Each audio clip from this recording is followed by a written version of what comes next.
She was supposed to meet her new family that morning. Instead, she heard a boy screaming and ran toward danger with nothing but a metal pipe. What she didn't know, the boy she saved was a mafia boss's only son. And by sunset the next day, the most dangerous man in the city had rewritten her entire future. The alarm on Myra's cracked phone buzzed at 6:47 a.m., 13 minutes before it was supposed to. She didn't care. She was already awake, had been for hours, staring at the rusted ceiling of the abandoned train station where she'd been sleeping since July. Today was October 3rd, the day everything would change. She sat up on the flattened cardboard that served as her mattress, her breath visible in the cold morning air. Her hands shook as she pulled out the wrinkled papers from her plastic bag, the adoption forms, the appointment confirmation, the photograph of the couple who wanted to meet her, Tom and Ellen Bradford. They owned a bookstore in the nicer part of the city. They'd seen her volunteer at the church food drive, sorting donations and reading to the younger kids. Ellen had commented on how gentle she was with them. Tom had asked what books she liked. That was 6 weeks ago. 6 weeks of interviews, background checks, home visits by social services. 6 weeks of hope burning in Myra's chest like a fever she couldn't shake. The appointment was at 9 a.m. sharp. The adoption agency was 12 blocks away. She had 2 hours.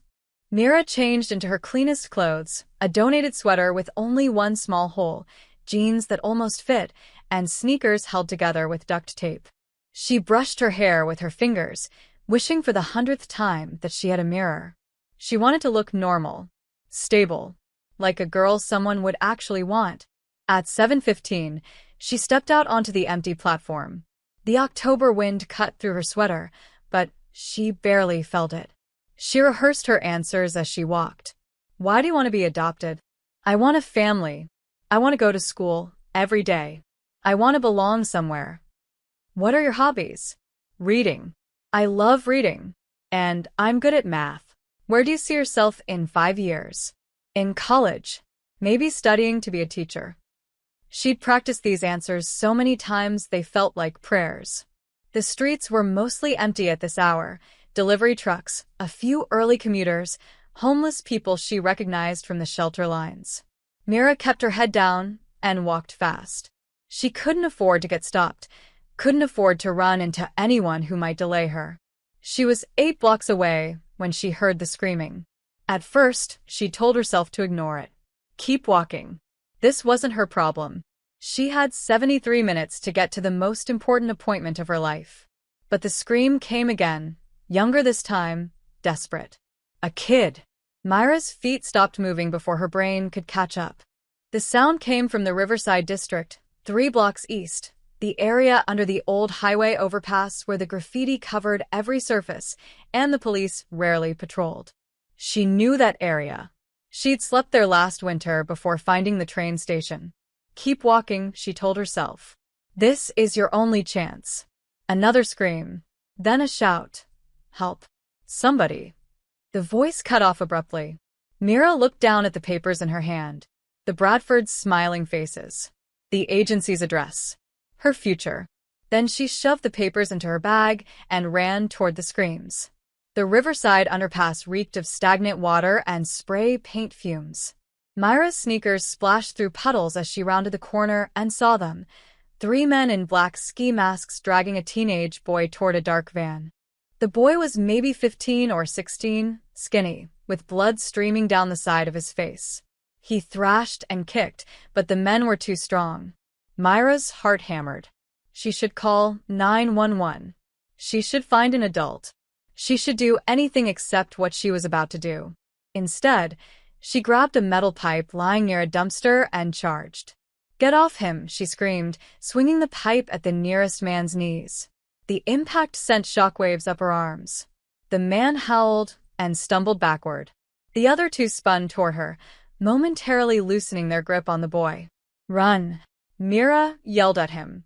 But he was too dazed, too hurt. Blood covered half his face. The second man lunged at Myra. She swung again, catching him in the shoulder. He cursed and grabbed for her, but she was smaller, faster. She ducked under his arm and brought the pipe down on his hand with a sickening crunch. You little. The third man pulled out something from his jacket. In the dim light under the overpass, Mira couldn't tell if it was a gun or a knife, but she didn't wait to find out. She grabbed the bleeding boy's arm and yanked him backward, both of them stumbling toward the street. Stop them, one of the men shouted. But sirens wailed in the distance. Someone must have called the police. The men hesitated, exchanged glances, then scrambled into the van. Tires screeched as they disappeared around the corner. Myra's legs gave out. She collapsed against the concrete wall, the pipe clattering from her hands. Her whole body shook. The boy slumped beside her, gasping. You saved. Are you okay? Myra's voice came out hoarse. Can you move? He nodded weakly, but blood was still pouring from the gash above his temple. Without thinking, Mira yanked off her sweater and pressed it against his wound. The cold hit her immediately, but she ignored it. What's your name? She asked, trying to keep him conscious. Alessio, he mumbled. My name is Alessio. Okay, Alessio. Stay with me. We need to get you to a hospital. She pulled out her phone. 8:17 a.m. The adoption meeting started in 43 minutes. The agency was 12 blocks west. The nearest hospital was 6 blocks north. Mira looked at Alessio's pale face, at the blood soaking through her sweater, at the way his eyes kept rolling back. Then she dialed 911 and gave them their location. She never made it to the meeting. The ambulance took 14 minutes to arrive. 14 minutes that felt like hours as Mira knelt beside Alessio, pressing her blood-soaked sweater against his head wound, watching his eyes flutter closed and forcing him awake again. Stay with me, she kept saying. Keep your eyes open. Tell me something. Anything. My father, Alessio mumbled, his words slurring. Need to. Call my father. We will. As soon as we get you help.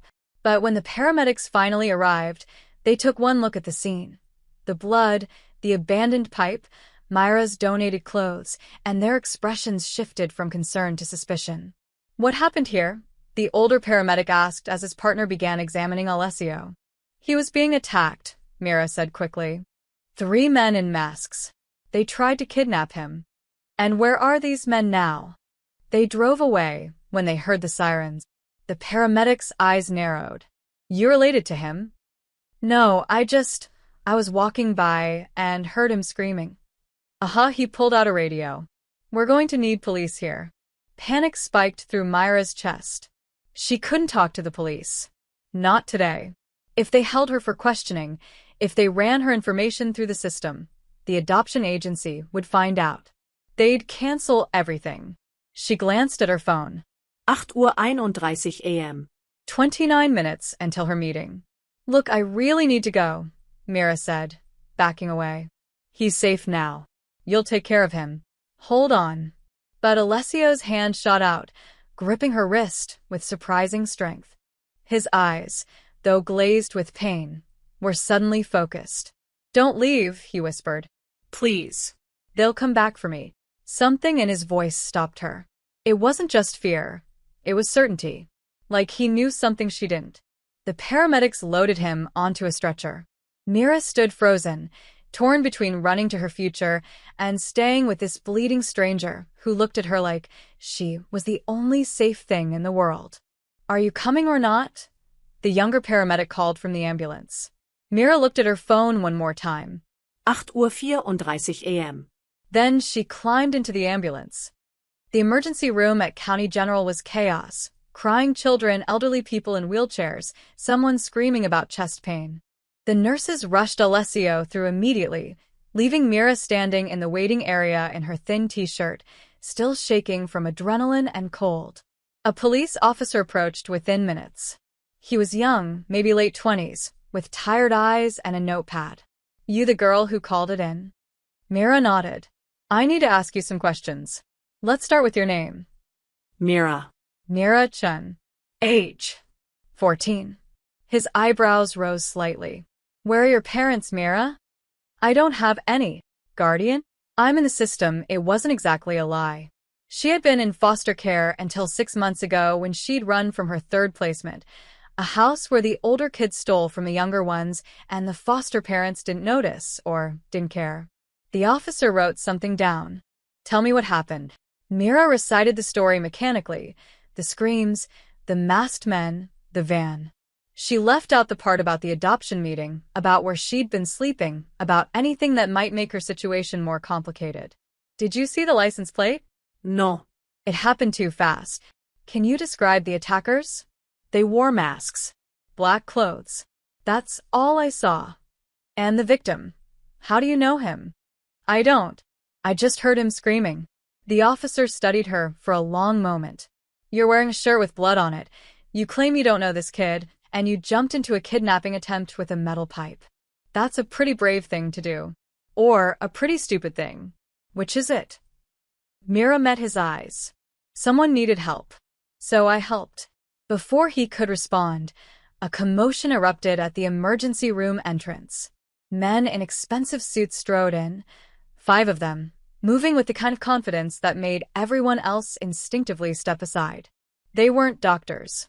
They didn't work here. But somehow they owned a room. The lead man was older, maybe 50, with silver hair and a scar along his jawline. He walked straight to the reception desk. Alessio Marino. Where is he? The nurse stammered. Sir, I can't give out patient information. Find him. Now. Something about his voice made it clear this wasn't a request. The officer beside Mira straightened. Sir, I'm going to need you to. The silver-haired man turned, and his eyes landed on Mira. Specifically, on her blood-stained shirt. You, he said, crossing the distance between them in 3 strides. You were with my nephew?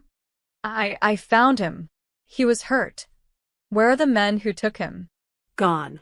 They left when they heard sirens. The man's jaw clenched. He pulled out his phone and made a call, speaking in rapid Italian. Mira con li fragments. Trovare. Adesso. Tutti. When he hung up, he looked at her again, his expression unreadable. What's your name? Mira. Mira, you saved Alessio's life today. My family doesn't forget debts. Before she could respond, a doctor emerged from the treatment area.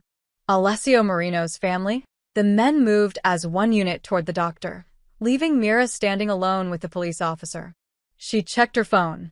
9:47 a.m. The meeting was over. The Bradfords were probably already telling the agency they'd changed their minds. Her file would be marked. Failed to appear. Unreliable. Mira walked out of the hospital without another word to anyone. She had saved a stranger's life and lost her own future in the same morning. The walk back to the train station took 2 hours. Myra's feet ached, her arms were numb from the cold, and her mind felt like static, white noise where thoughts should be. She kept replaying the moment in the ambulance when she'd made her choice. 26 minutes. That's all it would have taken to reach the adoption agency. 26 minutes that separated her old life from a new one. Now that bridge was burned. The train station looked different in the afternoon light, more pathetic somehow, more obviously abandoned. Mira climbed through the gap in the chain-link fence and made her way to her corner of the platform, behind the old ticket booth, where the roof still mostly held. Her cardboard mat was still there. Her plastic bag with her belongings was undisturbed. Everything exactly as she'd left it this morning when she'd been a girl with a future. She sat down and pulled out the adoption papers, now crumpled from being shoved in her bag. The Bradfords smiled up at her from their photo, Tom with his wire-rimmed glasses, Ellen with her kind eyes. They looked like the type of people who baked cookies on Sundays and asked about your day at dinner. Mira had imagined that life so many times. A real bed, a desk for homework, bookshelves, someone waiting when she came home from school. She crumpled the papers and threw them across the platform. Then she lay down on the cardboard and stared at the rusted ceiling until the tears came. She didn't make a sound. She'd learned years ago how to cry silently. But her body shook, and the tears wouldn't stop, and she felt like she was drowning. Eventually, exhaustion won. She fell asleep still wearing her blood-stained shirt. She woke to voices. Definitely saw her go in here. The boss wants her found tonight. Check everywhere. Myra's eyes snapped open. It was dark now, probably past midnight. Flashlight beams swept across the far end of the station. Her heart hammered. The masked men. They'd come back for her. She was a witness. Of course they'd come back. Moving as quietly as possible, she grabbed her bag and crawled toward the back exit, a gap in the wall that led to the railway tracks. The voices grew closer. There. I see something. Mira ran. She jumped down onto the tracks and sprinted into the darkness, not caring about the uneven ground or the trash that littered the rails. Behind her, she heard shouts and the sound of people giving chase. Her lungs burned. Her legs screamed. But she kept running until she reached the underpass near Fletcher Street, where she knew there was a drainage tunnel that led to the river. She squeezed through the narrow opening and crawled through 3 feet of muddy water, her bag clutched to her chest. She emerged on the riverbank, gasping and shivering. The October night was brutal without her sweater. She pressed herself against the concrete wall under the bridge and tried to control her breathing. Footsteps echoed above her. Multiple people. Lost her. She can't have gone far. Keep looking. We've been at this for hours. Maybe we should. The boss said find her. So we find her. But they didn't sound like the masked men from this morning. Their accents were different, more local. And they weren't trying to be quiet. If they wanted to hurt her, why announce themselves? Mira stayed hidden for another hour, until the voices faded and the only sounds were the river and distant traffic. Then she carefully climbed back up to street level. The city looked alien at 2 a.m. Empty buses, closed stores, groups of people she instinctively avoided. She had nowhere to go. The train station was compromised. The shelters would be full by now, and besides, if people were looking for her, those would be the first places they'd check.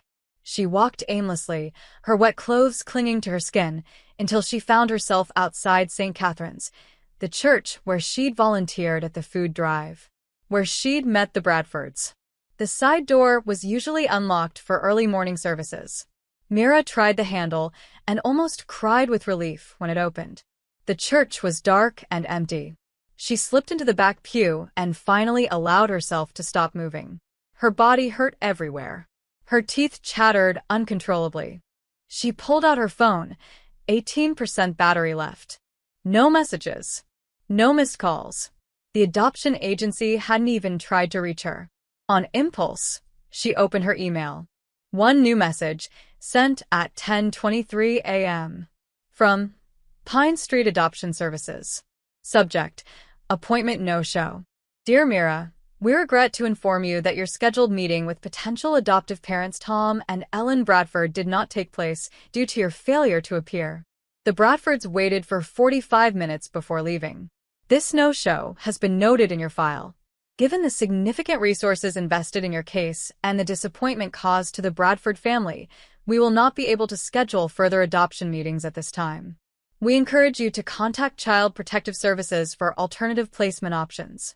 Sincerely, Margaret Winters, Case Coordinator. Mira read it 3 times. Each time, the words felt more final. Failure to appear. Noted in your file. Will not be able to schedule further meetings. She'd saved a boy's life this morning. She'd stopped a kidnapping. She'd done the right thing. And she'd lost everything. Mira deleted the email, turned off her phone to save battery, and lay down on the wooden pew.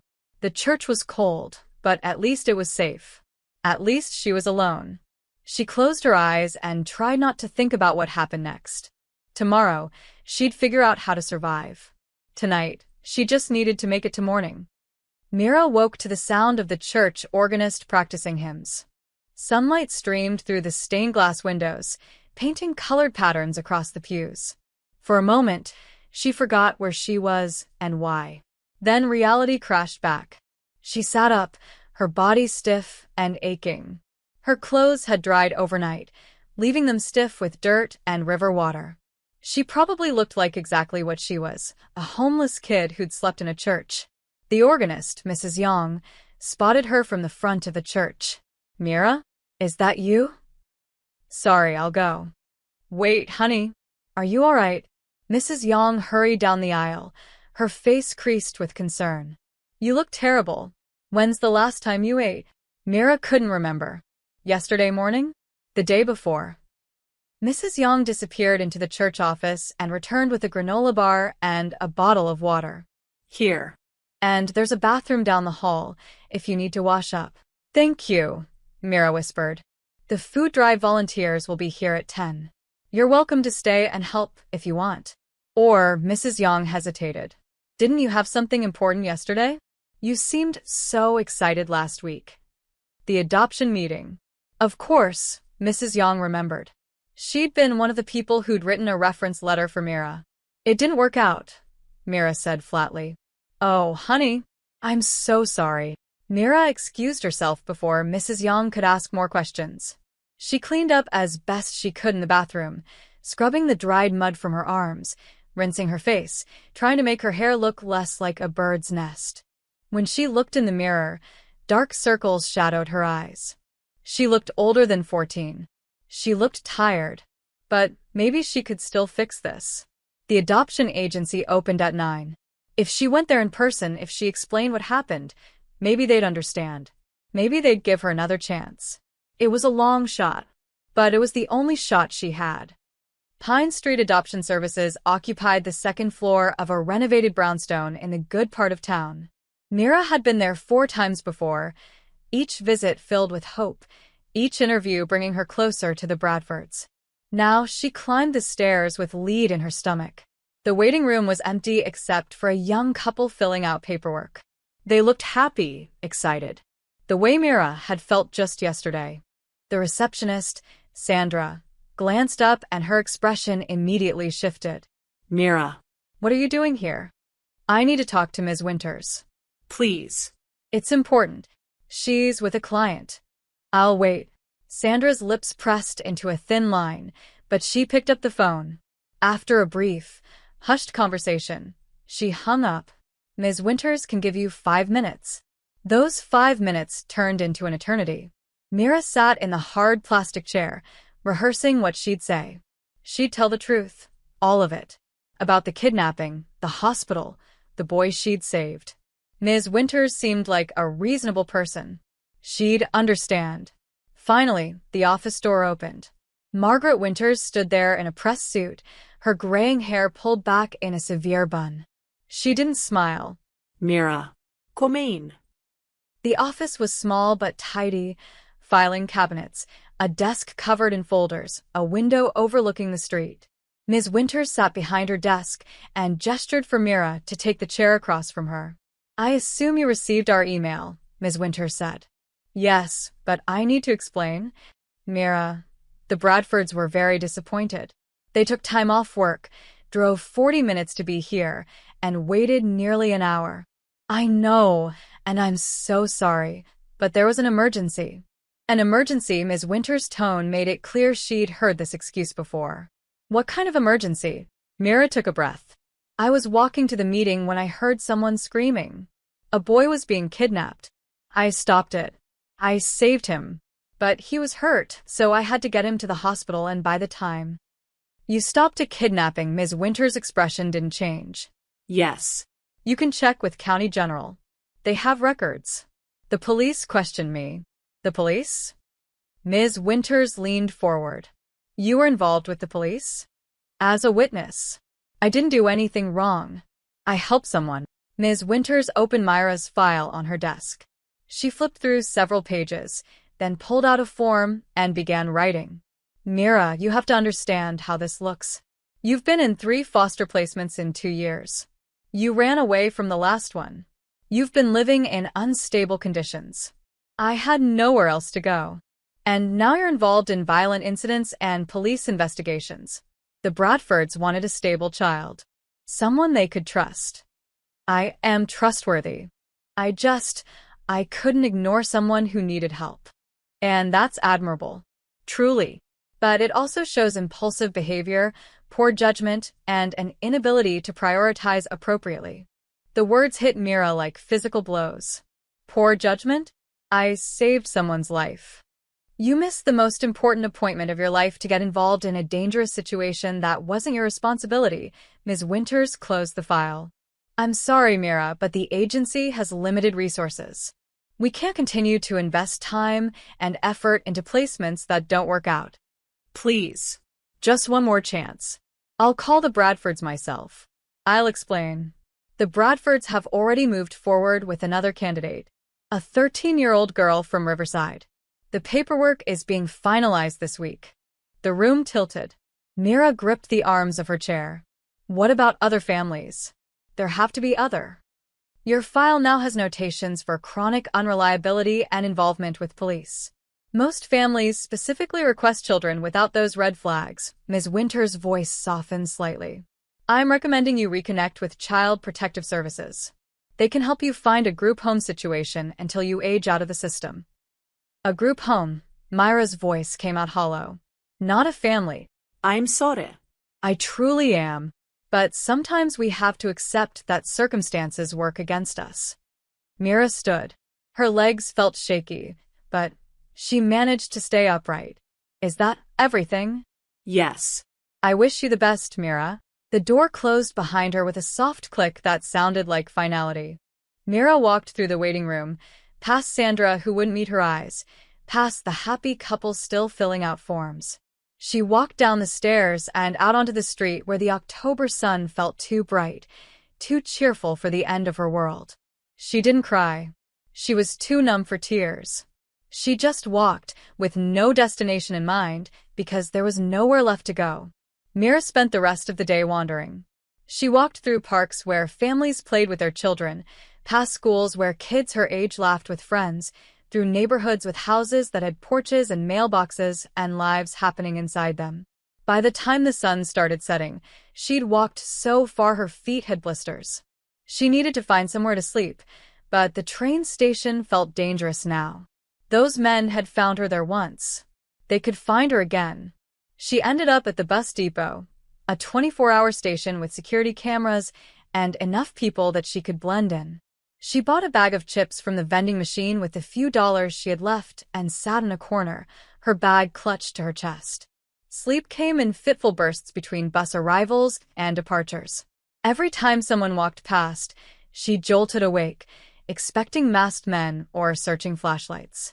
When dawn finally broke, gray and cold, Mira felt like she'd been awake for days. She splashed water on her face in the depot bathroom and checked her phone. 6:42 a.m. Wednesday morning. 48 hours since everything had fallen apart. She had $347 left. No plan. No future.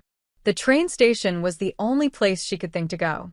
Maybe the men from the other night had given up. Maybe she'd just been paranoid. Maybe.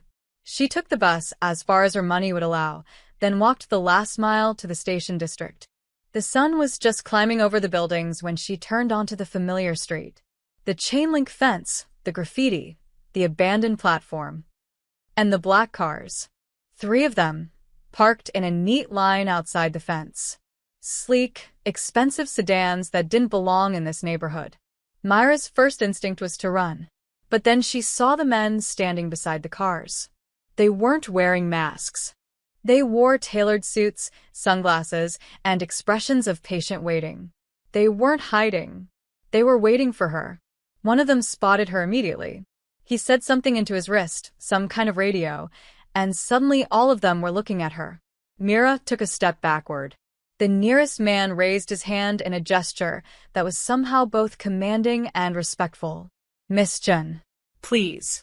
We mean you no harm. His voice was polite. Too polite. Who are you? Mira called out, keeping her distance. We work for Don Marino. He requests your presence. Don Marino. The name meant nothing to her, but the way the man said it, like it should mean something, made her skin prickle. I don't know anyone named Marino. Nevertheless, the Don wishes to speak with you. It's regarding Alessio. Alessio. The boy from the Riverside. Is he okay? Despite everything, worry flashed through her. He's recovering, thanks to you. Please, Miss Chen. The Don is not a patient man, but he is a grateful one. He simply wishes to thank you properly. 2 more men emerged from the cars. They didn't move threateningly, but their presence was clear. She wasn't being given a choice. Myra's mind raced. These were the men who'd been searching for her. Not the kidnappers, something else entirely. Something potentially worse. And if I say no... The man's expression didn't change. The Don prefers willing guests. But he will have his meeting one way or another. It wasn't quite a threat. But it wasn't not a threat either. Mira looked at the 3 cars, the 6 men, the way they'd positioned themselves to block any escape route. She thought about running anyway, about screaming, about fighting. But she was so tired. And maybe, just maybe, if Alessio's family wanted to thank her, they could help her. Give her money, or a recommendation, or something that could salvage the wreckage of her life. It was stupid to hope. But hope was all she had left. Fine, she said. I'll come. The car's interior smelled like leather and expensive cologne. Mira sat in the back seat, sandwiched between 2 silent men who stared straight ahead. The one who'd spoken to her sat in front with the driver. They drove for 40 minutes, leaving the city behind and entering an area Mira had never seen. Rolling hills, forests, and eventually, a private road that wound through trees for what felt like miles. Then the estate appeared. It wasn't a house. It was a mansion, 3 stories of stone and glass behind a massive iron gate. Guards stood at checkpoints. Cameras swiveled to track their car. The manicured lawns stretched so far Mira couldn't see where it ended. "What is this place?" she whispered. No one answered. The car stopped at the front entrance. One of the men opened her door and gestured for her to exit. Mira stepped out onto gravel that looked too perfect, too clean. More men in suits stood by the entrance. They nodded respectfully as she passed, which somehow made everything more terrifying. The inside was worse: marble floors, crystal chandeliers, artwork that probably cost more than most people made in a year. Everything gleamed. Everything felt untouchable. They led her through a hallway lined with oil paintings of stern-looking men, through a room with furniture too elegant to sit on, and finally to a set of double doors made of dark wood. The man knocked twice. "Entra," came a voice from inside. The doors opened. The library was enormous, 2 stories tall, with bookshelves covering every wall and a ladder on rails to reach the higher shelves. Sunlight streamed through floor-to-ceiling windows. A fire crackled in a fireplace big enough to stand in. And in the center of it all, standing with his hands clasped behind his back, was a man who made everyone else look small by comparison. He was tall, maybe 6'3", with silver-gray hair and a face that might have been handsome if it weren't so terrifying. His suit probably cost more than a year's rent. His eyes, dark and calculating, fixed on Mira with an intensity that made her want to disappear. "Miss Chen," he said, his voice smooth and precise. "Thank you for joining me." It wasn't a thank you. It was a statement of fact. He took a step closer, and Mira fought the urge to back away. "I am Don Leon Marino," he said. "And you saved my son's life." The world tilted. Not his nephew. His son. Alessio was the son of whatever this man was. And Mira had just walked willingly into his home. Myra's mouth went dry. "Your son?" "My only son," Don Marino confirmed. He gestured to a leather chair near the fireplace. "Please. Sit." It wasn't a request. Myra's legs moved automatically, carrying her to the chair. She sat on the edge, ready to bolt. Don Marino settled into the chair across from her, moving with the careful grace of someone who never had to rush. "You seem frightened," he observed. "Should I be?" A slight smile touched his lips. "That depends entirely on your intentions, Miss Chen. But let me be clear, you are not in danger. Not from me, not from anyone in this house." Then why the armed guards? The cars? The men tracking me down? "Protection. For you and for my family," he leaned back, steepling his fingers. "Tell me what happened 2 days ago." "Everything." Mira recounted the story, the screams, the masked men, the van. Don Marino listened without interrupting, his expression unreadable. When she finished, he was quiet for a long moment. Then, Alessio told me you missed something important to save him. An adoption meeting. Heat flushed through Myra's face. How did he? You mentioned it in the ambulance. He remembers. Don Marino's eyes never left hers. You sacrificed your future for a stranger. Why? I don't know. He needed help. Most people would have called the police and kept walking. Most people aren't. Mira stopped herself. Aren't what? Aren't used to nobody helping them, she said quietly. I know what it feels like when everyone walks past. When no one stops. I couldn't do that to someone else. Something shifted in Don Marino's expression. Not quite approval, but something close to understanding. The men who took Alessio were sent by the Castellanos, he said. A rival family. They wanted leverage, ransom, territory concessions, alliance terms. A 14-year-old girl with a metal pipe destroyed 6 months of their planning. I didn't mean to. You cost them $3 million and a strategic advantage, he said it matter-of-factly, like discussing the weather. The Castellanos are not forgiving people, Miss Chen. They've already put out inquiries. They want to know who interfered with their operation. Fear coiled in Myra's stomach. Are they going to come after me? Not anymore. I've made it clear that you are under my protection. Anyone who touches you answers to me, he paused. The men searching for you the other night? Those were mine. I needed to ensure your safety before the Castellanos found you first. Oh, Myra's hands trembled in her lap. This was so far beyond anything she could handle. Rival families. Strategic advantages.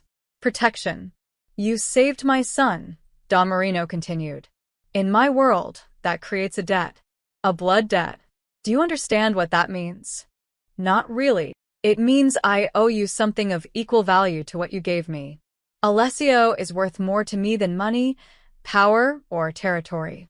So I ask you, Miss Chen, what would you like in return? The question hung in the air. Mira thought about the adoption that fell through. The train station. The group homes Ms. Winters had suggested. The life she'd been living. I don't want to be involved in. She gestured vaguely at the mansion, the guards, everything. Whatever this is. I just want to be left alone. Left alone, he repeated. That's all. That's all. Don Marino stood and walked to the window, hands clasped behind his back. You understand that alone is no longer possible? The Castellanos know someone interfered. Even with my protection, they'll be watching. Waiting. So, what am I supposed to do? You could stay here. In the estate. You'd have your own room, security, anything you need. No, the word came out sharper than Mira intended. I'm not becoming part of this. Then what? I'll figure it out. I always do. Don Marino turned to face her. For the first time, something like respect crossed his features. You're either very brave or very foolish, probably both. A knock at the door interrupted them. One of the suited men entered and whispered something to Don Marino. He nodded, then looked at Mira. Alessio wants to see you. He's been asking since he woke up. Is he okay? 14 stitches, a concussion, and bruised ribs. But alive. Thanks to you, Don Marino walked to the door. Come. But understand, he doesn't know the full extent of what you sacrificed. I'd prefer to keep it that way. They walked through the mansion to a different wing. Don Marino opened a door to reveal a bedroom 3 times the size of the entire train station platform where Mira had been sleeping. Alessio sat propped up in bed, his head wrapped in white bandages, a laptop balanced on his knees. When he saw Mira, his face lit up. You came. I wasn't sure if they'd find you. Your father's people are very thorough, Mira said dryly. I'm sorry about that. But I had to make sure you were okay. He closed the laptop. The doctors said you saved my life. You stopped the bleeding until the ambulance came. Anyone would have done the same, but they didn't. You did. His expression grew serious. My father said you missed something important. I'm really sorry. Mira shrugged, trying to appear casual. It's fine. It's not fine. I can tell it's not. Alessio looked at his father. Can't we help her? Give her money, or... I've offered, Don Marino said. Miss Chen prefers to remain independent. That's stupid, Alessio blurted out, then winced. Sorry. I mean, why would you refuse help? Because help always comes with strings attached, Mira said. Alessio and his father exchanged a look. Not always, Alessio said softly. Sometimes people just want to do the right thing. Like you did for me. The words hit harder than Mira expected. Don Marino's phone buzzed. He glanced at it, then at Mira. One of my men will drive you, wherever you'd like to go. But Miss Chen, he pulled a card from his pocket and handed it to her. If you change your mind about anything.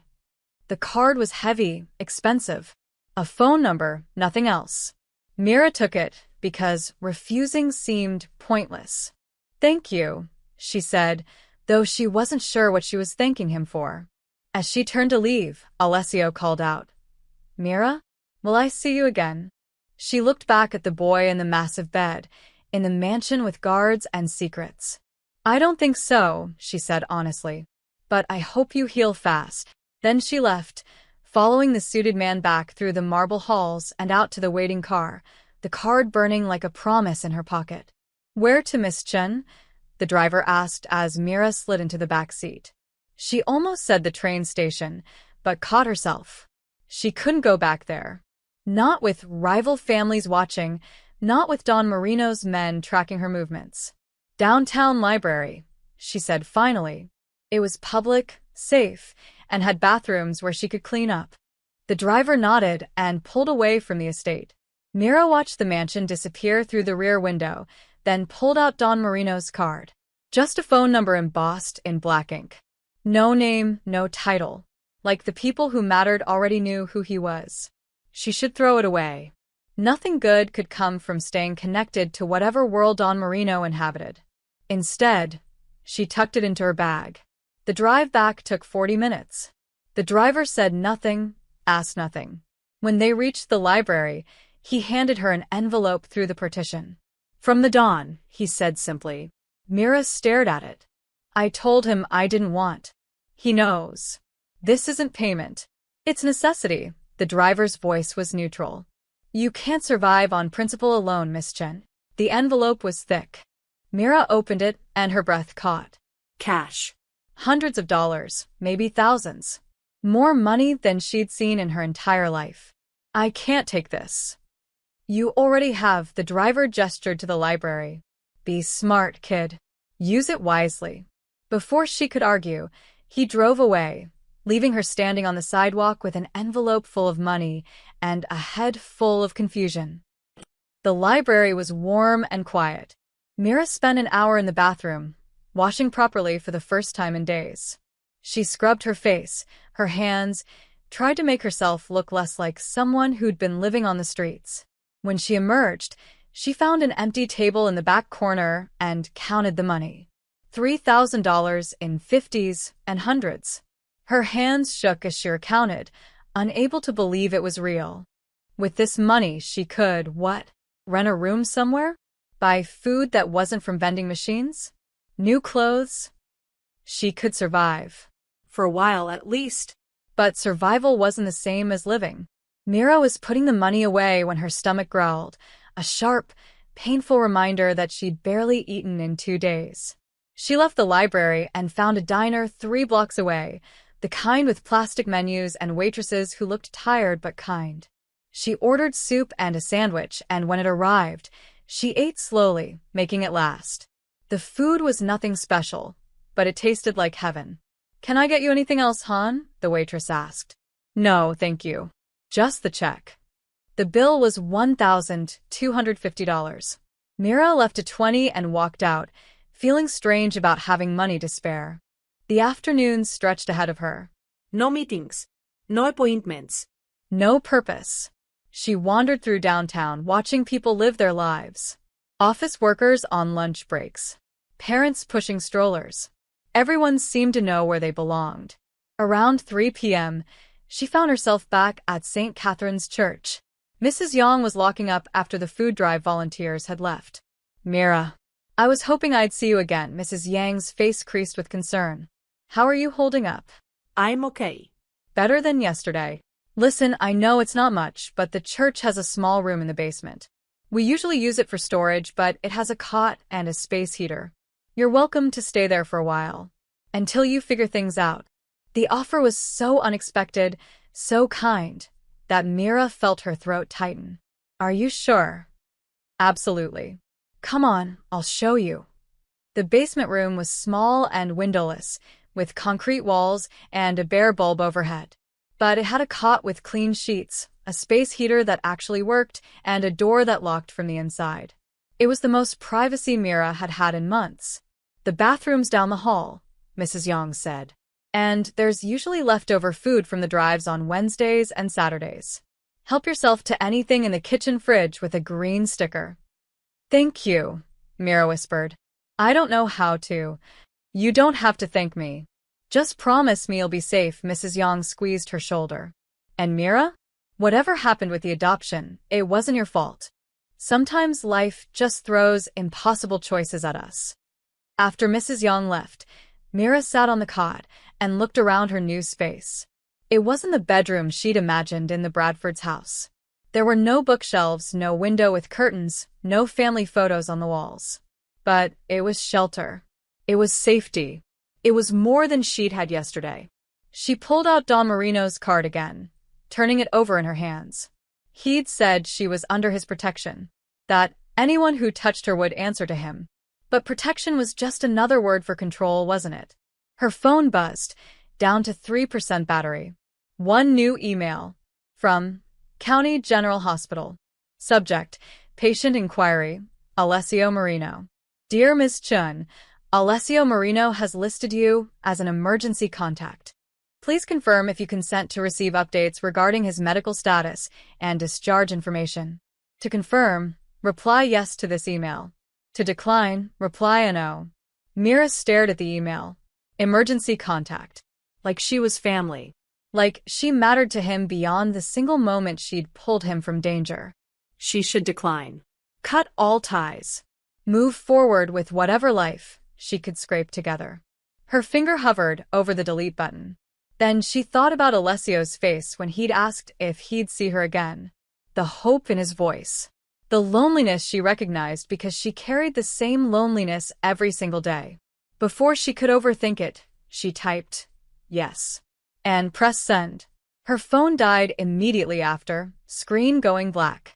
Mira plugged it into the outlet by the cot and lay down, staring at the concrete ceiling. She'd saved a boy's life and lost her chance at adoption. She'd gained $3,000 and the protection of a man who terrified her. She had a room in a church basement and no idea what came next. But for the first time in days, she wasn't running. Tomorrow would bring its own problems. Tonight, she just needed to rest. She closed her eyes and, for the first time in weeks, slept without fear. Mira woke to her phone buzzing. She'd slept for 14 hours straight, the deepest sleep she'd had in months. For a moment, she forgot where she was. Then she saw the concrete walls, the space heater humming in the corner, and remembered. The church basement. Safety. Her phone showed 6 missed calls and 3 text messages, all from the same unknown number. Unknown. This is Alessio. Got your number from the hospital. Thank you for saying yes to the emergency contact thing. Unknown. My dad says I'm getting discharged tomorrow. The doctors say I'm healing fast. Unknown, are you okay? Text me back when you can. Mira stared at the messages. How had a simple rescue turned into this? She should ignore them, delete the number, cut the connection while she still could. Instead, she typed, I'm fine. Glad you're healing. The response came within seconds. Alessio, can I see you? Just to say thank you properly. Mira, you already thanked me. Alessio, not really. And I want to make sure you're actually okay. My dad said you're staying somewhere safe. Mira hesitated. Safe enough. Alessio, that doesn't sound convincing. She didn't respond. After a moment, her phone buzzed again. Alessio. Okay, I'll stop bothering you. But if you need anything, food, money, a place to stay, just call. Please. Mira turned off her phone before she could reply. Over the next 3 days, Mira tried to build some kind of routine. She woke up in the church basement, washed in the bathroom down the hall, and spent her days at the library or helping Mrs. Yang with church tasks. She bought new clothes from a thrift store, jeans that fit, shirts without holes, a warm jacket for the approaching winter. She started to feel almost normal. Then she began noticing them. The man in the coffee shop who seemed to be reading the same page of his newspaper for 20 minutes while watching her over the rim. The black sedan that appeared on 3 different streets she walked down. The woman at the library who asked too many questions about where Mira was staying and whether she was alone. At first, she thought she was being paranoid. Then she noticed the tattoo on the newspaper man's wrist, a crown lion. Don Marino's symbol. She'd seen it on his ring at the mansion. He'd said she was under protection. Apparently, that meant constant surveillance. On the 4th day, Mrs. Yang pulled her aside after the food drive. Mira, honey, I need to ask you something. Are you in some kind of trouble? Myra's stomach dropped. Why? A man came by yesterday asking about you. Expensive suit, very polite, but Mrs. Yang's expression was troubled. He wanted to know if you were staying here, how long you planned to stay, if you had any family. I didn't tell him anything, but it worried me. What did he look like? Tall, dark hair, scar on his cheek. He left a card. Mrs. Yang pulled it from her pocket. The same card Don Marino had given her. Just a phone number. I'm not in trouble, Mira said carefully. It's complicated, but I'm safe. Are you sure? Because if you need help. I'm sure. But she wasn't sure at all. The breaking point came on Saturday. Mira was standing in line at a food bank distribution center, waiting for the boxes of donated groceries they handed out every weekend. The line was long, mostly families and elderly people. She'd been waiting for 40 minutes when she heard the whispers. That's her. The one who saved the Marino kid. I heard she's under his protection now. Lucky girl. Myra's face burned. She kept her eyes on the ground, willing herself invisible. But the whispers continued, spreading through the line like wildfire. When she finally reached the front, the volunteer, a middle-aged man with kind eyes, handed her a box, then quietly added a second one. For later, he said softly. We take care of our own around here. I'm not, Mira started, but he'd already moved to the next person. She carried both boxes to the bus stop, feeling the weight of stairs on her back. The bus arrived late. Mira climbed on, found a seat in the back, and set the boxes beside her. She was 3 stops from the church when a group of teenagers boarded, 5 of them, maybe 17 or 18, wearing matching red bandanas. One of them spotted her immediately. Yo, that's her. The Don's pet. Myra's blood went cold. She kept her eyes forward, praying they'd leave her alone. They didn't. They surrounded her seat, blocking her in. What's it like? The leader asked, leaning close. Living under the Marino's wing? You their new mascot or something? I don't know what you're talking about. Sure you don't. He grabbed one of her food boxes and opened it, pawing through the contents. Nice haul. Bet the Don makes sure you eat good, huh? Leave me alone. Or what? You gonna call your Mafia boyfriend? The others laughed. One of them pulled out his phone and started filming. Look at this, he said to the camera. Little girl thinks she's protected. Thinks she's special. The bus driver glanced in the rearview mirror but said nothing. The other passengers looked away. Myra's heart hammered. She tried to stand, but the leader pushed her back down. We're not done talking. Then the bus lurched to a stop, not at a bus stop, but in the middle of the street. A black sedan had cut in front of them. 2 men in suits stepped out. One of them boarded the bus, walking with calm purpose toward the back. The teenager's bravado evaporated instantly. They stumbled backward, hands raised. We were just talking, man. Just talking.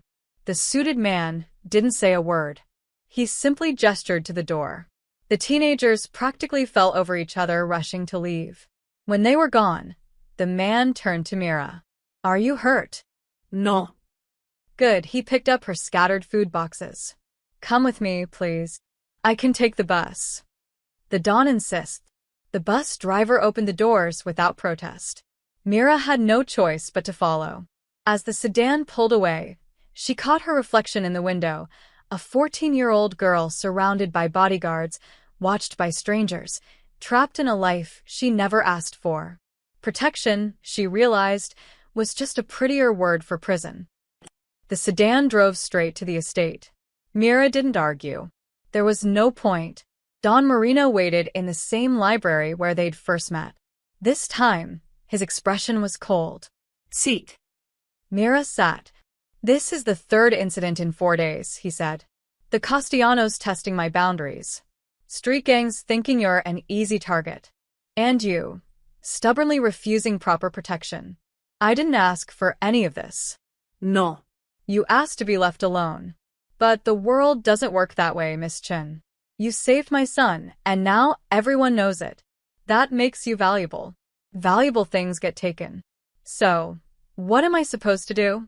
Live here? Become part of your organization? I'm offering safety. You're offering control. Mira stood, fists clenched. You put guards on me, without asking. You track everywhere I go. You show up at my church. That's not protection. That's ownership.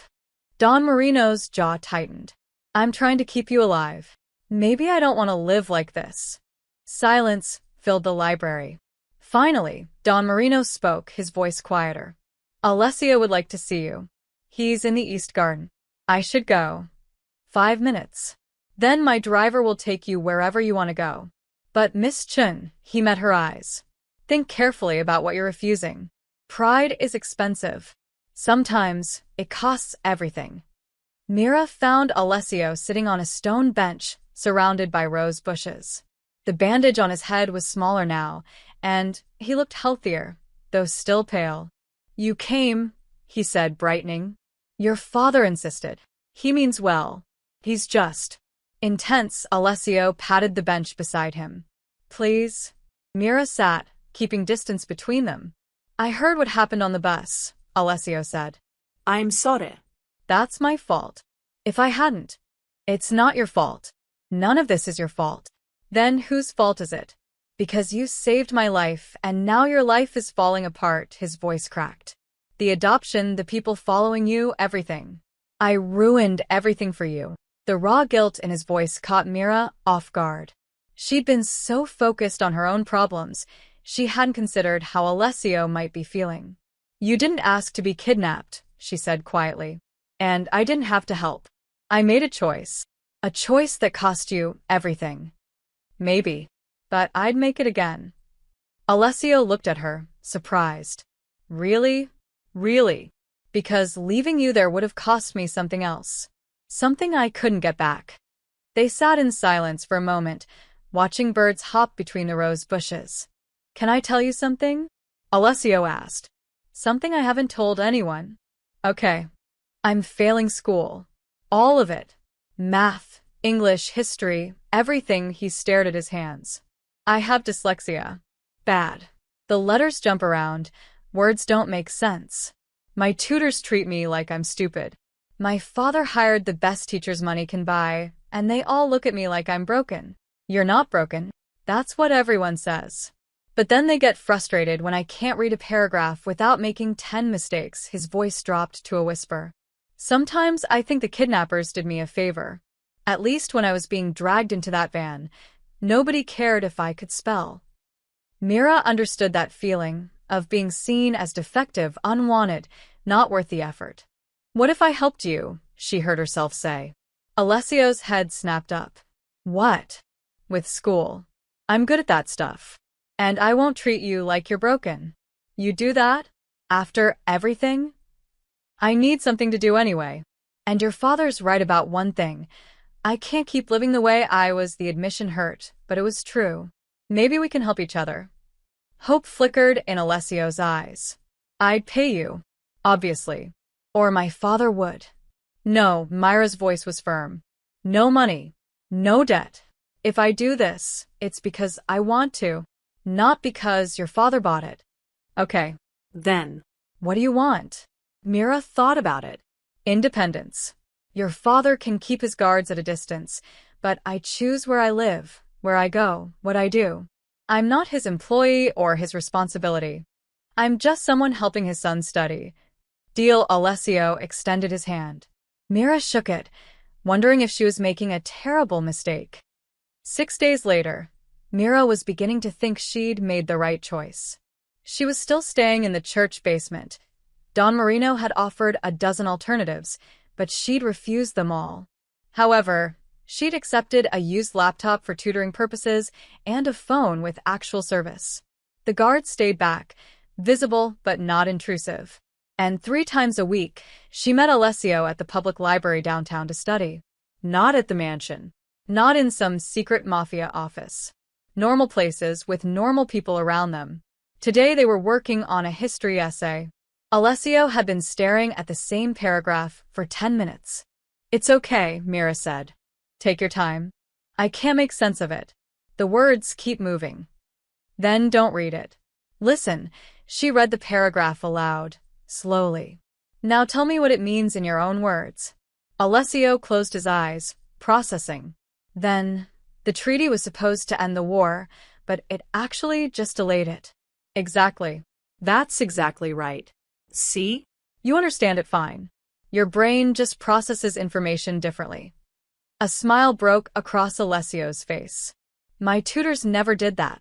"Your tutors are idiots." He laughed, a real laugh that made other library patrons look over and smile. They worked for another hour. When they finished, Alessio walked her to the bus stop like he always did. "Same time Thursday?" he asked. "Same time." "And Mira?" "Thank you." "For real."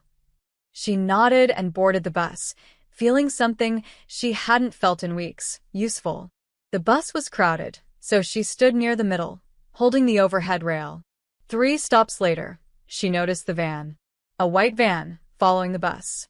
The same van that had been outside the library. Myra's pulse quickened. She pulled out her phone, the one Don Marino had given her, with the emergency number programmed in. Should she call? Maybe she was being paranoid. The bus stopped at a red light. The van's side door slid open. Then everything happened at once. Men in masks poured out. Passengers screamed. Someone yanked Mira toward the bus's rear exit. She fought, kicking and clawing, but there were too many hands. The emergency door burst open. She was dragged into an alley. "Marino thinks he can protect everyone," someone snarled. "He needs to learn." Mira screamed. A hand clamped over her mouth. Then gunshots, not at her, but near. Her attackers ducked. The hand on her mouth loosened. A man in a suit appeared, weapon drawn, shooting at the masked men. Then another bodyguard. They'd been following her bus. The attackers scattered. One shoved Mira hard against a wall before running. Pain exploded in her shoulder. When the shooting stopped, one of Don Marino's men helped her up. Blood trickled from a cut on her forehead. "Are you hurt?" "I don't think so." Her legs gave out. The bodyguard caught her, already pulling out his phone. "We need medical. Target is secure, but injured. Sending location now." As sirens wailed in the distance, Mira realized Don Marino had been right. Being left alone was no longer an option. The world had decided what she was worth, and she had no say in the matter. The cut on Myra's forehead required 6 stitches. Her shoulder was bruised but not broken. The doctor at the private clinic, one of Don Marino's doctors, though no one said that explicitly, gave her painkillers and told her to rest. She didn't rest. She sat in the clinic's waiting room, replaying the attack in her head. The hands grabbing her. The gunshots. The moment she'd realized, she was genuinely helpless. Don Marino arrived within the hour, Alessio trailing behind him. "Miss Chun." The Don's voice was carefully controlled, but anger simmered beneath. "This ends now." "I know," the words tasted like defeat. "You'll move to the estate. East Wing, private entrance, your own space. Security will be." "No." Both Marino men stared at her. "No." Don Marino repeated. "Not the estate. But I'll accept an apartment. With security. Away from your business." Mira met his eyes. "And I continue tutoring Alessio. On my terms. In public places when possible. Like normal people. After what just happened. After what just happened, I know I can't do this alone. But I'm not disappearing into your world completely." Her voice shook but held firm. Those are my conditions. Don Marino studied her for a long moment. Then, surprisingly, he nodded. Very well. I'll have my people find something suitable. He left to make phone calls, leaving Mira alone with Alessio. You scared me, Alessio said quietly, sitting beside her. When I heard what happened, I thought he couldn't finish. I'm okay. You're not okay. None of this is okay, he twisted his hands together. This is because of me. Everything that's happened to you. Alessio. Let me finish. Please, he took a shaky breath. When those men took me, I was terrified. But when you showed up with that metal pipe, screaming at them, I'd never seen anyone do something like that. Risk everything for a stranger. I told you, You saved my life. And then you lost your adoption because of it. And now people are attacking you. And it's all because you helped me. Tears welled in his eyes. I can't fix what you lost. But I can ask you for help, and actually mean it when I say I need you. Mira frowned. What are you talking about? School. Life. Everything. Alessio wiped his eyes roughly. My tutors don't care if I learn. They just want to get paid and go home. My teachers think I'm lazy. My father thinks I'm not trying hard enough. But you made me feel like I wasn't stupid. For the first time in years. You're not stupid. I know that when you say it. Because you actually see me. He looked at her with desperate honesty. So I'm asking not because my father told me to, not because of some debt. I'm asking because I need someone who doesn't look at me like I'm broken. Will you keep helping me? Please. The raw vulnerability in his voice cracked something in Myra's chest. She'd been so focused on what she'd lost, she hadn't seen what was right in front of her, a lonely kid who needed exactly what she needed. Someone who understood. Okay, she said softly. But I have conditions. Anything. We study in normal places, libraries, cafes, parks. Not hidden away in mansions or secure rooms. I need to feel like a regular person, not a prisoner. Done. And you have to actually try. I'm not going to hold your hand through everything. If you don't do the work, I walk. I'll do the work. I promise. And Alessio? Mira fixed him with a serious look. This isn't charity. You're not doing me a favor by letting me tutor you. We're helping each other. Equal. Understood? A smile broke through his tears. Understood. 3 days later, Mira moved into a one-bedroom apartment in a quiet neighborhood. It wasn't fancy, just a kitchen, bathroom, bedroom, and small living room, but it was hers. Legal lease, her name on the paperwork, everything above board. Don Marino's security was discreet. One guard in the lobby, cameras at the entrances, a panic button by her bed. Present, but not suffocating. Mrs. Yang helped her move in, bringing donated furniture and kitchen supplies from the church. She didn't ask about the apartment's origin, just hugged Mira tight and told her to visit any time. The first night, Mira lay in an actual bed with actual sheets and cried. Not from sadness, exactly. From exhaustion. From relief. From the strange, dizzying reality that her life had completely transformed in less than 2 weeks. She'd lost the adoption. Lost the fantasy of the perfect family. But she'd gained something she hadn't expected. Purpose. Independence. A strange, complicated friendship with a boy who needed her as much as she needed him. The next morning, she met Alessio at a cafe near his private school. He'd brought his math homework, 3 pages of problems he hadn't understood in class. My teacher explained it 5 times, Alessio said miserably. Everyone else got it. I just sat there feeling like an idiot. You're not an idiot. You just need a different explanation. Mira pulled out paper and a pencil. Forget what your teacher said. Let's start from scratch. She broke down each problem into simple steps, drawing pictures and diagrams. When Alessio got confused, she found new ways to explain. When he got frustrated, she reminded him to breathe. 2 hours later, he'd completed all 3 pages.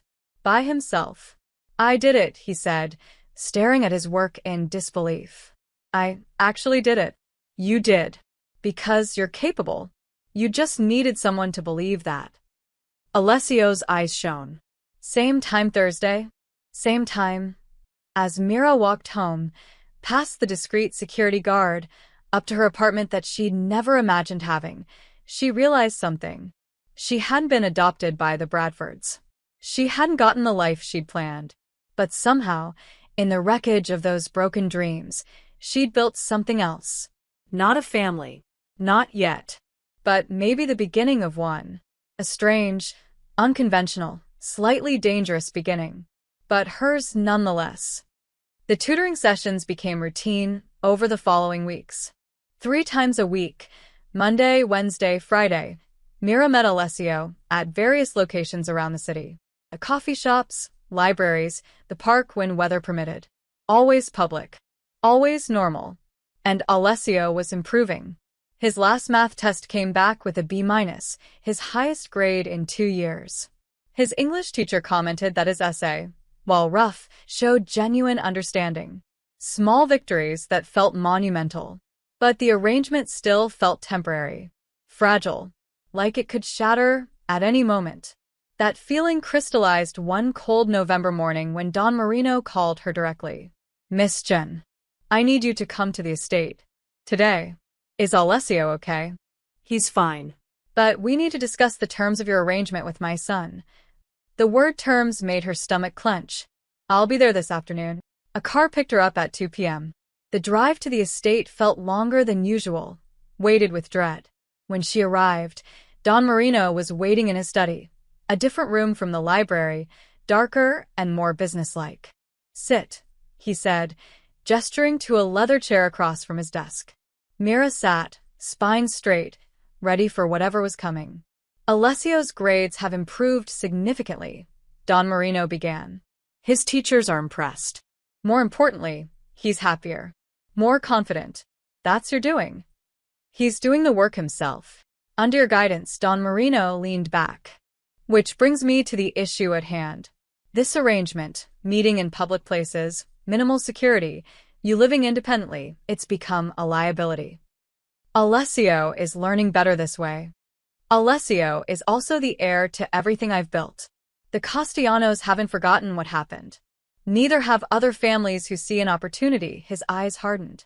"Last week, there was surveillance outside that cafe on Morrison Street. 2 men with cameras recording everyone who came and went." Myra's blood chilled. "You think they were watching us?"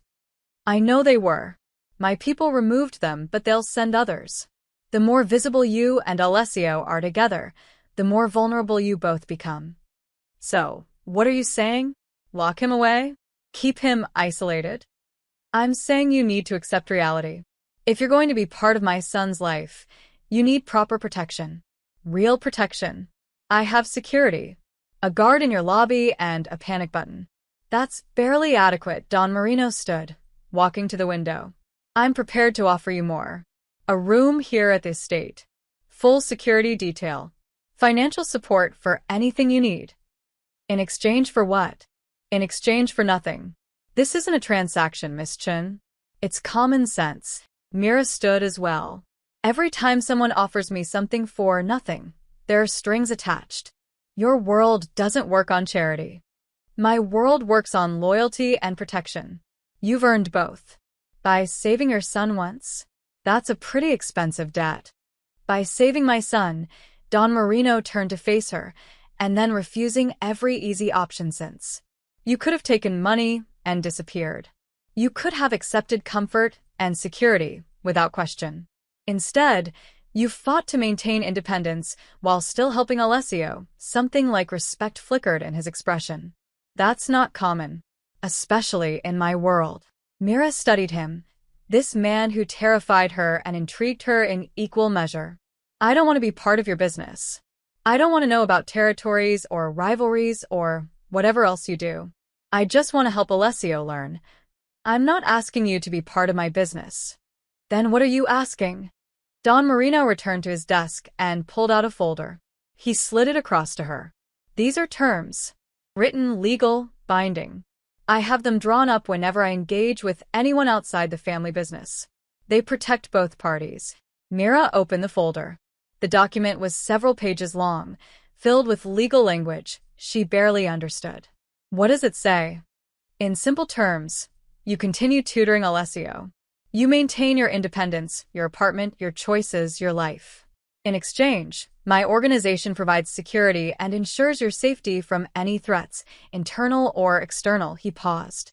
And you maintain complete separation from my business operations. No involvement, no knowledge, no liability.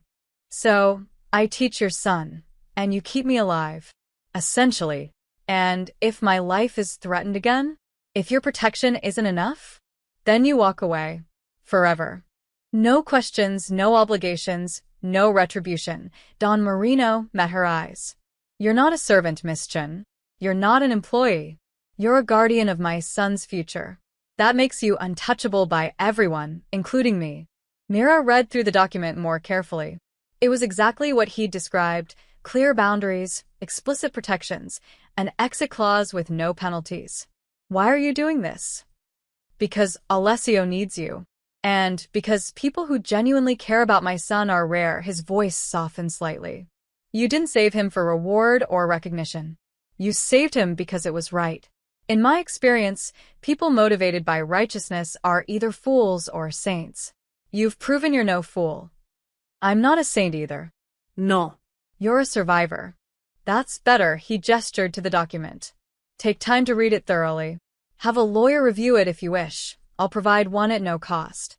But understand, Miss Chen, this is my final offer. Accept these terms, or we end this arrangement entirely. Mira looked at the papers, then at Don Marino. She thought about Alessio's face when he'd gotten that B-. The way his confidence had grown over the past weeks. The friendship that had developed between them. Fragile but real. She thought about the masked men, the surveillance, the constant fear. And she thought about the alternative.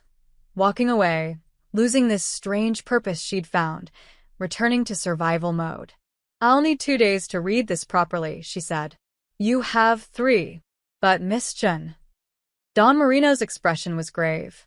Choose wisely. Because once you sign, there's no going back. You'll be tied to my family, not by business, but by something more complicated. Something that lasts. Mira took the folder and left, Don Marino's words echoing in her mind. Something that lasts. She'd spent her whole life searching for that. She just never imagined it would look like this. Mira spent 3 days reading the document. She read it in her apartment, at the library, on the bus. She had a lawyer from legal aid review it, a tired woman named Ms. Patterson who raised her eyebrows at several clauses, but ultimately confirmed it was legitimate. This is unusual, Ms. Patterson said. Very protective of your rights. Almost suspiciously so. Is it safe to sign? Legally? Yes. Everything else. She gave Mira a long look. That's not a legal question, honey. That's a life question. On the 3rd day, Mira sat in her apartment with the document in front of her and a pen in her hand. One signature. One choice. She thought about the train station where she'd slept for months. The adoption meeting she'd missed. The Bradfords' faces in that crumpled photograph. She'd lost that future. But maybe it had never really been hers to begin with. Maybe this was. Mira signed her name. The changes happened gradually, almost invisibly. The guard in her building lobby remained, but he learned her schedule and greeted her by name. The security cameras were upgraded, but she barely noticed them. Her name was quietly removed from police watch lists and flagged databases. And most importantly, her life remained hers. She still lived in the apartment. Still chose where to go, what to do, how to spend her days. The only difference was the knowledge that if something went wrong, help would come. It was a strange kind of freedom, conditional, complicated, but real. The tutoring sessions continued. Alessio's progress accelerated. By December, he was passing all his classes. By January, his English teacher submitted one of his essays to a school literary magazine. They're publishing it, Alessio said, bursting into their usual cafe table with the news. They're actually publishing something I wrote. Mira grinned. I told you. You're not broken. You never were. I couldn't have done this without you. Yes, you could have. I just helped you see it. But Alessio shook his head. No. You did more than that. You believed in me when nobody else did. Not even my father. As if summoned by the mention, Don Marino appeared at their table, an unusual occurrence. He typically stayed away from the tutoring sessions. Alessio. Mira, he nodded to them both. May I sit? They exchanged glances, then nodded. Don Marino sat with the careful formality of someone entering another person's territory. I wanted to thank you both. Alessio, your teachers tell me you've made remarkable progress. And Mira, he turned to her. My son is becoming the man I hoped he would be. That's because of you. It's because of him, Mira corrected.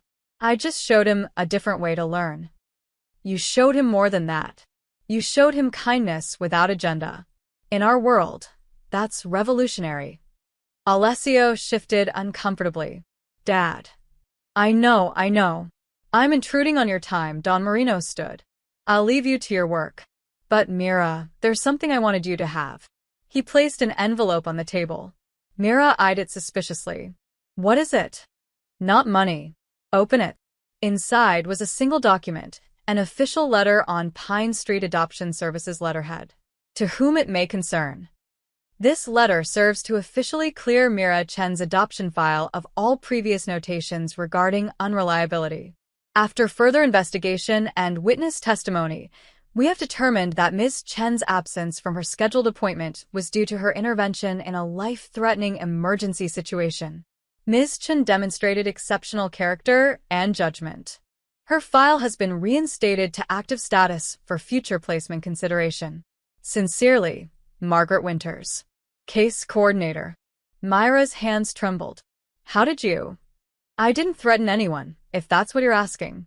I simply provided evidence, hospital records, police reports, witness statements, proving what actually happened that day. Don Marino's expression was unreadable. You lost your future, because you saved my son. The least I could do was help you get it back. Tears burned in Myra's eyes. I don't understand. Why would you do this? If I get adopted, I can't keep tutoring Alessio. If you get adopted, Don Marino interrupted gently, you'll finally have the family you deserve. That's more important than tutoring sessions. Alessio grabbed her hand. He's right. You've given me so much. You deserve this. Mira looked between them, father and son, Mafia boss and heir, two people who'd somehow become part of her life in the strangest way possible. I don't know if I even want that anymore, she said slowly. The adoption. A different family. I've been thinking. Maybe I'm okay where I am. Are you sure? Don Marino asked. This reinstates your options. You're free to pursue any placement. I know. But freedom also means choosing to stay. Mira wiped her eyes. I have an apartment. I have purpose. She looked at Alessio. I have a friend who needs me. Maybe that's enough for now. The offer remains open, Don Marino said. Whenever you want it. No pressure, no timeline. After he left, Alessio and Mira sat in silence for a moment. You really meant that? Alessio asked. About staying? Yeah. I think I did.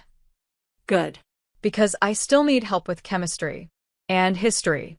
And basically everything. Mira laughed, a real, genuine laugh. Then we better get to work. 3 months later. The train station had been renovated and officially closed. Someone had bought the property and was converting it into artist studios. Mira walked past it one afternoon and barely recognized it.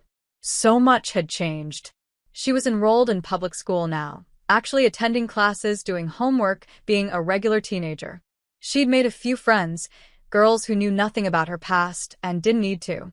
The tutoring sessions with Alessio continued, but they'd evolved into something more like friendship. They studied together, sure, but they also talked about normal things, movies, music, their shared frustration with algebra. Mrs. Yang still saved her leftover food from the church drives. Ms. Patterson checked in monthly to make sure everything was okay. Don Marino maintained his distance, but sent occasional updates about security concerns. Always information, never demands. The apartment remained hers. The boundaries held. The life she'd built stayed intact. One evening, Mira stood on her small balcony watching the sunset paint the city orange and gold. Her phone buzzed. Alessio. Got an A on my English final. An actual A. Mira, I never doubted you for a second. Alessio, liar. But thank you. Alessio, movie this weekend? Normal people stuff. Mira, normal people stuff sounds perfect. She pocketed her phone and smiled. She'd never been adopted by the bookstore couple. She'd never gotten that perfect family she'd imagined. But somehow, in the wreckage and chaos and impossible choices, she'd found something better. She'd found herself. Her strength. Her worth. She'd learned that family wasn't always blood or paperwork or chosen children in neat suburban homes. Sometimes family was a lonely boy who needed someone to believe in him. Sometimes it was a mafia boss who protected without possessing. Sometimes it was a church volunteer who offered shelter without questions. Sometimes it was built from broken pieces and second chances and the simple choice to show up, day after day, for people who needed you. Mira had missed her adoption meeting to save a stranger. And in doing so, she'd saved herself. Not from homelessness or danger or struggle. Those would always be part of her story. But from the belief that she was unwanted, disposable, alone. She wasn't adopted by a couple. She was chosen by fate itself. Because she'd chosen compassion over survival. And that made all the difference. The end.